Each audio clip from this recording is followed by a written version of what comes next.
Hello, good afternoon friends. এই দেখুন, আজ হচ্ছে ফেব্রুয়ারি মাসের 7 তারিখ। আজকে আমি আমার বাগানের নতুন আপডেট দিতে এলাম। এটা হচ্ছে একটা গোলাপ, এটা ভীষণ ডিপ কালচে কালারের, মেরুন কালারের হয়। এটা আমার গত বছরের গাছ।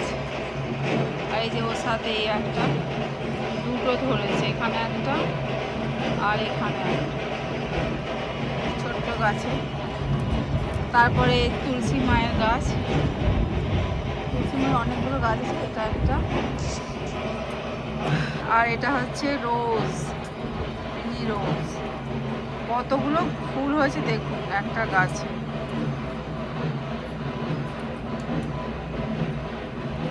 এটা হচ্ছে পিঙ্ক কালারের, অনেকগুলো হয়েছে একটা গাছে, প্রায় মানে আনকাউন্টেবল যাকে বলে। এখানে যে দু একটা কুড়িও হচ্ছে, আবার হবে। আর